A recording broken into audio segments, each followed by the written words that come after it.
¿Qué tal a todos? Sean bienvenidos a esta clase virtual.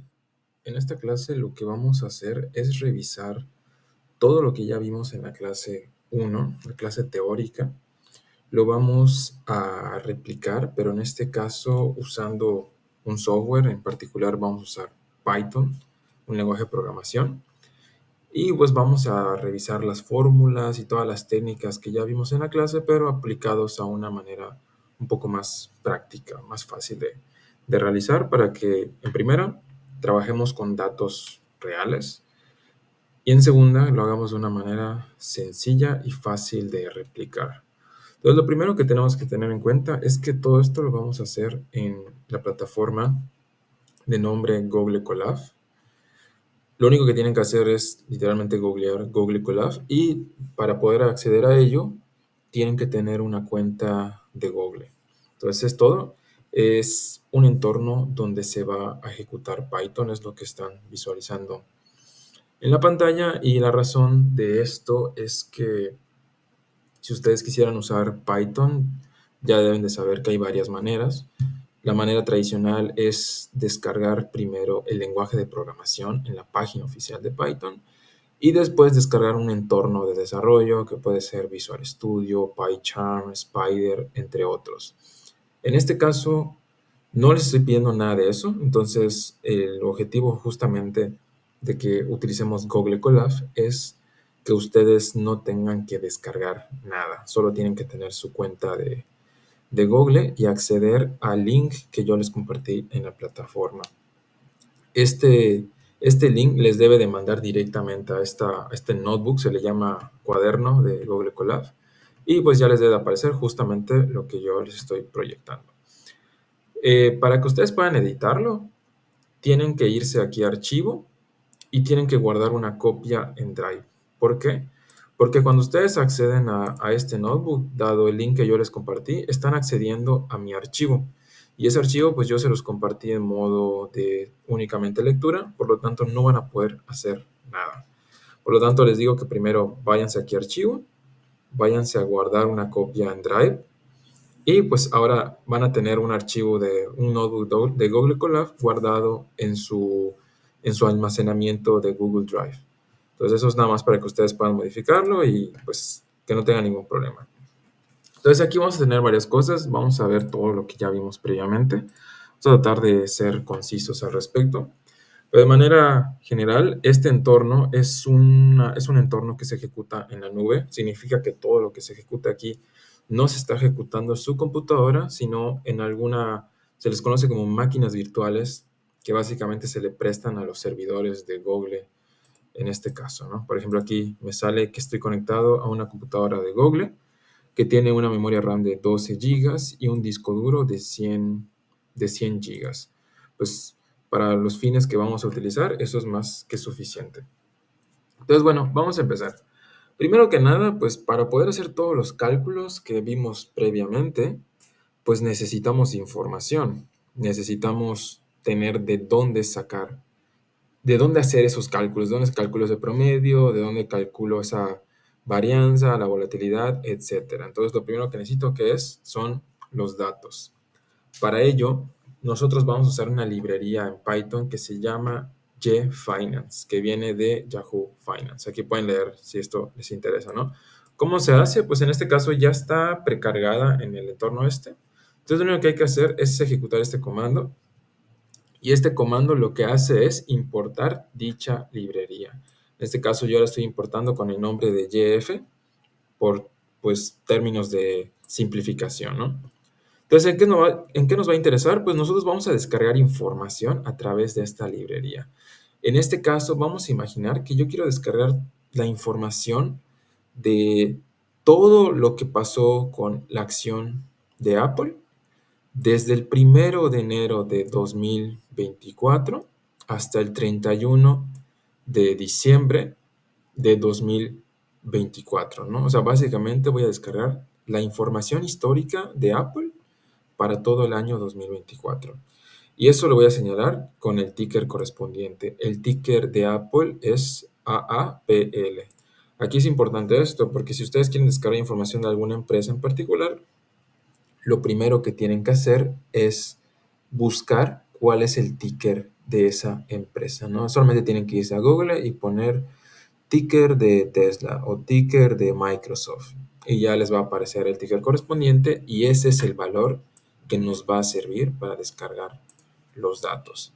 Si yo quisiera descargar información de otra empresa o de otra fecha, pues solamente tengo que modificar estos valores de acá, estos de aquí. Estas son las variables, no las modifiquen únicamente estos si quieren datos de otra temporalidad, ¿no? Entonces, una vez que ya lo ejecuté, bueno, importante, no se los mencioné, pero aquí debe haber un botón de conectar. En este caso, tienen que presionarlo antes de iniciar a ejecutar todo, si no, no se van a ejecutar correctamente las celdas, ¿no? Entonces aquí debería aparecer conectar, en ese caso no aparece porque ya estoy conectado. Pero bueno, para ejecutar las celdas se ejecutan uno por uno, o sea, cuando yo apreté aquí, solamente se ejecutó este código de acá. Si yo quiero ejecutar esto, pues tengo que presionarle a esto de aquí, ¿no? Entonces, bueno, eso así funciona de manera muy sencilla. Y ahora, ya que definí cuál es mi fecha de inicio, cuál es mi fecha final, y cuál es el ticker de la empresa que me interesa. Ahora sí, voy a utilizar esta función, que es la función download de descargar, y le voy a decir, vas a descargar la información del ticker que ya te mencioné, que básicamente es el de Apple, porque ya definí que ticker es igual a Apple, y vas a descargarlo desde la fecha de inicio que te di, que es el 1 de enero de 2024, hasta la fecha final que te di, que es esta. Entonces, esto de aquí, ustedes no van a tener que modificarlo en caso de que quieran otra fecha u otra empresa. Lo único que tienen que modificar es lo que está aquí entre las comillas. ¿Por qué? Porque ya está formulado acorde a esto, ¿no? Entonces, si yo quisiera, por ejemplo, descargar la misma información de las fechas, pero para Microsoft, pues nada más cambiaría aquí el ticker, ejecuto de nuevo y ahora vuelvo a descargar la información, ¿no? En este caso no lo voy a hacer, pero eso sería lo que tendría que hacer si yo quisiera descargar la información de Microsoft en vez de la de Apple. Entonces, una vez que yo ya ejecuté esto, esta información se guarda en la variable datos. Pues bueno, solamente se guarda. Lo que quiero hacer ahora es visualizarla. ¿Cómo lo hago? Pues bueno, esto sucede usando la librería tanto Pandas como NumPy. Mayormente Pandas porque es para manejar en tablas. Por lo tanto, si ustedes quieren entender un poquito más a detalle de esto, les recomiendo que busquen cómo funciona la librería Pandas, literalmente así Pandas como el oso, en Python. Entonces, en este caso, este método que se le conoce así, se llama head, que básicamente es head de encabezado. Lo que hace es mostrarte las primeras 5 filas de tus datos. O sea, es como que literalmente los primeros registros para que veas si se descargó bien los datos y si tiene sentido, ¿no? Aquí vemos que cuando yo ejecuto esto, me arroja esta información en este formato tabular y vemos que nos arroja close, high, low, open, volume. ¿Qué significa cada cosa? Nosotros ya vimos que las acciones van fluctuando a lo largo del día, ¿no? Entonces aquí vamos a pararnos para este día en particular, que es el 2 de enero de 2024. ¿Por qué nos arrojó el 2 de enero de 2024? Pues porque seguramente el 1 de enero habrá caído domingo. Entonces, pues esta información solamente se descarga para los días de operación en el que está abierta la bolsa, que ya dijimos que son de lunes a viernes, ¿no? Entonces siempre va a haber brincos. Por ejemplo, aquí se saltó del 5 al 8, porque seguramente el 5 fue viernes, 6 es sábado, 7 es domingo, y pues hasta el lunes 8 de enero se vuelve a tener información. Entonces, nada más para que entiendan cómo funcionan estos datos, ¿no? ¿Qué significa close, high, low, open y volume? Pues básicamente, si nos paramos en el día 2 de enero, el valor de close significa cuál es el precio con el que cerró la acción en este día. O sea, el 2 de enero de 2024 la acción cerró con un precio de $184. ¿Cuál es el high? High es el precio máximo que tuvo en todo el día. O sea, es el pico que alcanzó en todo el día del 2 de enero de 2024. De igual manera, low pues es el mínimo del día. Open, así como close es el precio con el que cerró, open es el precio con el que abrió el día. Y volume es el número de acciones que fueron pues negociadas en ese día, ¿no? O sea, cuántas transacciones hubieron. Esto es una medida de qué tanto se movió el mercado para esta acción en particular, ¿no? Tanto en cuestión de compras y ventas, ¿no? Entonces, esto de aquí es solamente los primeros datos. Pues nosotros descargamos de todo el año y aquí solo estamos visualizando de, del 2 al 8 de enero.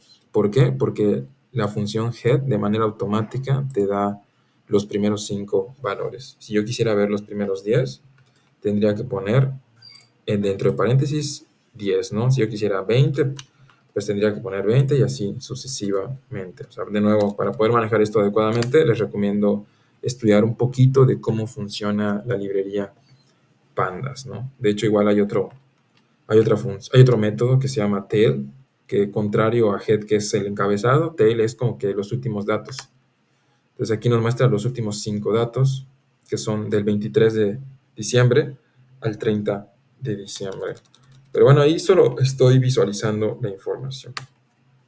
Entonces, ¿qué es lo importante de todo esto? Que cuando nosotros ejecutamos este código, nuestros datos se vuelven una tabla que tiene toda esta información. Entonces, eso es lo importante, ¿no? Y aquí está, bueno, ¿qué significa cada cosa? Es lo que les acabo de explicar. En particular, nosotros no vamos a estar manejando con todo esto. Es demasiado. Solamente nos interesa el precio de cierre. Mayormente es con el que se maneja, el precio de cierre. Entonces, esto de acá lo que hace es, de la tabla de datos, quédate únicamente con el precio de cierre. Y esto de aquí, de Apple, es para cuestiones de formato. Ahorita vamos a ver que cuando lo escribimos de esta manera, este índice hace referencia a la columna de precio de cierre. Entonces, ahora en vez de tener una tabla con todos estos datos, ahora solo tenemos una columna o una serie de datos que solamente corresponde al precio de cierre, que es el que nos va a interesar. O sea, nos interesan estos nada más, no nos interesa el máximo, el mínimo y todo el resto, ¿no? Claro, si están haciendo análisis técnico o algo más sofisticado, pues seguramente les puede servir para realizar algo, eso sí se puede utilizar, pero pues para nuestros fines, que son analizar de manera sencilla y aplicar indicadores, con esto es más que suficiente. Entonces, aquí otra cosa a mencionar es que esta función de download se puede utilizar para descargar información de varias empresas al mismo tiempo. Por ejemplo, aquí no solamente descargué la de Tesla, perdón, la de Apple, sino también la de Tesla. El formato es este. Se tienen que poner dentro de corchetes separados por comas y siempre con comillas. Acuérdense que las comillas indican texto en Python. Entonces, si no se ponen, va a interpretar que es otra cosa. Entonces, aquí lo ejecutamos y si lo visualizamos, nos da una tabla similar a la que vimos anteriormente, pero en vez de que solamente nos aparezca un ticker, ahora nos aparecen dos tickers, el de Tesla y el de Apple. Pero bueno, esto no vamos a usarlo tanto, tal vez más adelante. Si quieren más información, justamente aquí les dejé el link, que es para la librería de Yahoo Finance, que de hecho hasta te indica varias versiones. Esto es muy interesante porque, bueno, interesante, es muy importante porque a veces tú escribes tu código un día, por ejemplo, este código lo escribí el 2 de julio, y ahorita que lo estamos ejecutando nuevamente casi 2 meses después, pues hay veces que modifican algo y algo de lo que yo ya escribí ya no funciona, ¿no? Porque fue actualizado. Entonces, para tener cuidado con eso, siempre es una buena práctica escribir qué día se escribió el código para que si llega a haber una modificación, descargues la versión que estaba existente dicho día. De eso no se tienen que preocupar ustedes, eso es algo que si llega a fallar yo me voy a encargar, pero pues es una observación que les hago en cuestión de programación. Entonces, la última vez que se actualizó fue el 6 de julio de 2025. Esto fue el 2 de julio, entonces justamente se descargó, se actualizó 4 días después, pero pues si no falla nada, significa que no hubo ningún cambio en cuestión. Entonces, si llega a fallar algo, pues sabemos que seguramente es por el cambio de versión. ¿Qué más se puede hacer? Una vez que yo ya tengo mis datos, que acuérdense que los almacené en esta variable, o sea, la variable precio cierre, precio guión cierre, tiene todos los datos acá. Que acuérdense que no solamente son estos, son varios, pero como solamente les estoy mostrando los primeritos, solo arroja eso. Si yo quiero ver todos, puedo ejecutarlo así. Me van a salir todos, ¿no? Bueno, por cuestiones de formato te lo pone así un poquito más legible porque no te va a desplegar 365 registros, pero los datos sí están. O sea, no crean que solamente son estos 5. O sea, esta variable tiene los datos de todo el año. Eso es muy, muy importante. Entonces, si yo quisiera graficar esos datos, lo único que tengo que hacer es que a la variable precio de cierre le utilizo la función .plot. Plot viene de graficar, lo ejecuto y me arroja su gráfica. En automático ya tengo una visualización de cómo se comportó el precio de cierre para esta acción en dicho periodo. Vemos que pues empezó más o menos por ahí de 180 al inicio del año, subió un poquito, cayó por ahí de 170 por ahí de mayo, fue creciendo, alcanzó un pico aquí casi 240 entre agosto y septiembre, volvió a caer un poco, se mantuvo en este nivel de 230 aproximadamente, y a cierre de año, en el último mes de diciembre, volvió a tener un incremento, llegando casi a los $260. Entonces, pues, visualizamos ahí cómo se comportó. Y bueno, vamos a calcular ahora sí lo que nos interesa, lo que vimos en clase. Primero, los rendimientos porcentuales. ¿Cómo se calculan? Pues ya vimos que es el precio al final del periodo menos el precio al inicio, entre el precio al inicio del periodo. Aquí creo que está mal. Esto debe de ser al inicio del periodo, no al final. O sea, esto está incorrecto. Más para que lo tengan en cuenta. Debe ser T1 aquí. Ese rendimiento aritmético simple es el que ya calculamos. Vamos a ejecutarlo nada más de esta manera. Aquí hay una facilidad porque para que yo haga esto, en vez de que lo tenga que hacer yo manualmente, lo único que tengo que hacer es usar esta función, PST change, que significa percentage change, o sea, cambio porcentual. O sea, esto de acá al fin y al cabo es un cambio porcentual. Y si yo quiero hacer esto para cada uno de los días, solo tengo que aplicar esta función y como siempre, guardarla en una nueva variable. Yo la guardé en esta variable que se llama rendimiento simple. Entonces la ejecuto y ahora la quiero visualizar. Utilizo nuevamente este método head y ya se visualiza, ¿no? Entonces aquí en vez de que visualicemos precios de cierre, como habíamos tenido acá, que estos eran precios de cierre, ahora visualizamos rendimientos. Obviamente el primer valor siempre nos va a dar NA. Acuérdense que NA es que no está disponible, es como un vacío. ¿Por qué? Porque no tiene un día anterior con el cual hacer el cálculo. O sea, el primer valor no tiene con quién compararse al día anterior, entonces siempre nos va a arrojar NA. Entonces nada más ahí, como dato, ¿no? Que no se les ha agarrado esto. Y bueno, este sí, este ya tiene un día anterior, entonces nos da que el primer día tuvo un rendimiento de menos 0.007, que es menos 0.7%, y así sucesivamente. Entonces ya tenemos una serie de datos con los rendimientos aritméticos simples, que fueron los primeros que vimos. Entonces ahí nada más eso se los dejo ahí. Y de igual manera, así como grafiqué el precio de cierre con la función plot, también puedo graficar el rendimiento que acabo de calcular, que está en esta variable, también con la función plot, ¿no? Literalmente nada más hacer eso y ya nos arroja. Esta gráfica, pues, ya es de rendimiento, si se dan cuenta, oscila entre menos 4% y 6% aproximadamente. Entonces podemos darnos una idea de cuál es el abanico de rendimientos que experimentó esta acción en dicho periodo, ¿no? Pues realmente yo nada más viéndolo así, pues veo que tuvo rendimientos de menos 4 a 6, que considero que son bastante, bastante estables, a mi parecer. Entonces, pues bueno, eso también cualitativamente, pues significa algo. También vimos los rendimientos logarítmicos. ¿Cómo se calculan? En este caso tenemos que auxiliarnos de otra librería que se llama NumPy, que sirve para hacer cálculos matemáticos en vectores, que las listas son vectores al fin y al cabo. ¿Cómo lo hacemos? Pues bueno, nada más es aplicar esta fórmula, que si se dan cuenta es aplicar el logaritmo del precio de cierre menos sobre el precio de cierre. Este shift 1 significa el valor anterior. O sea, esto es una manera de referirnos al valor anterior en la serie de datos. Entonces lo calculamos y lo mostramos, ¿no? En este caso lo guardé en la variable rent log para distinguirlo de esta otra que era rent simple. Entonces lo guardo en diferentes variables para poder checarlos, ¿no?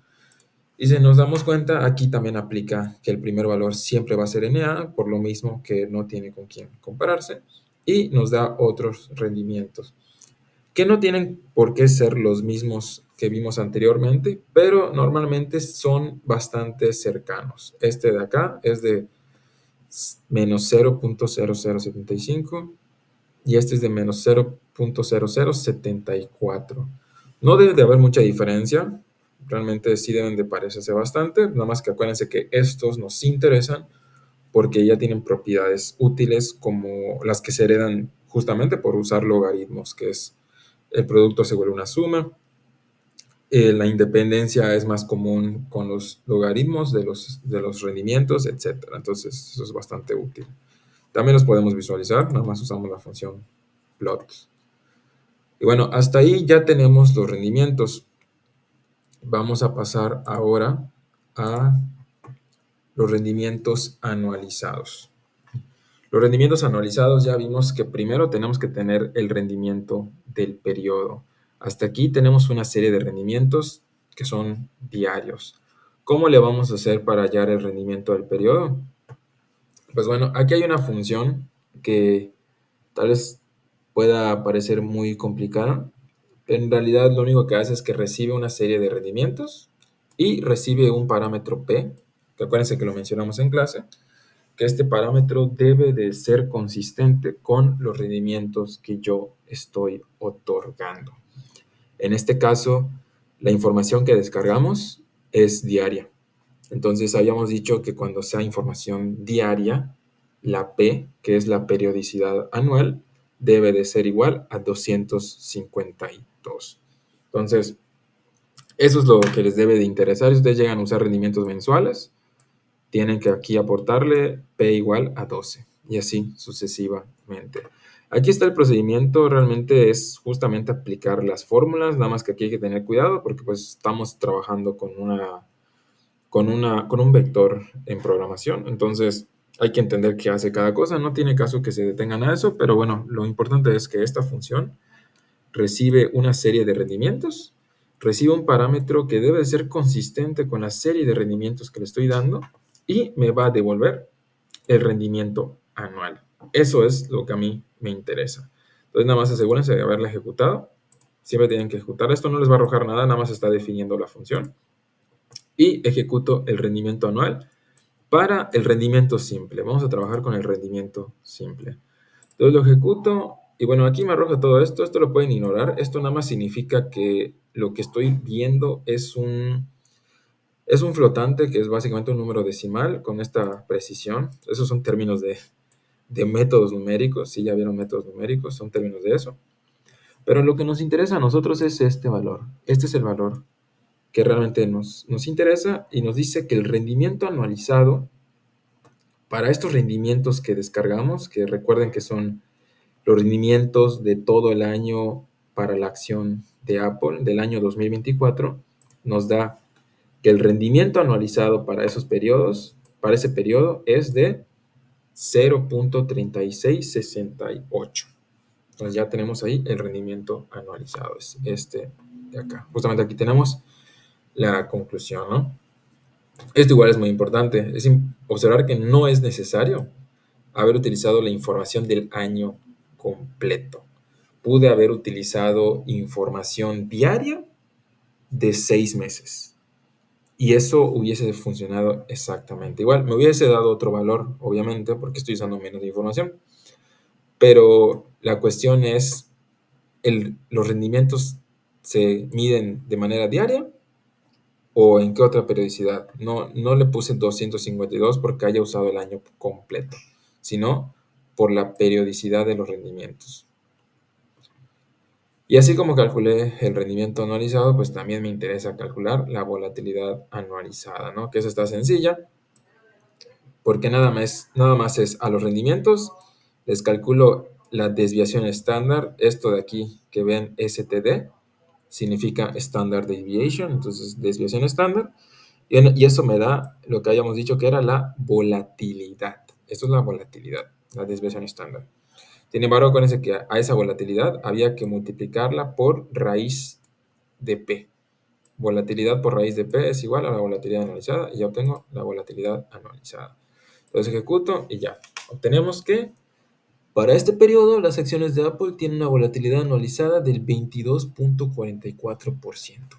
Entonces, si se dan cuenta, nada más ahí apretando unos cuantos clics, ya tenemos en automático que para la acción de Apple en el periodo que elegimos, el, el rendimiento anualizado es del 36.68 y la volatilidad anualizada es del 22.44.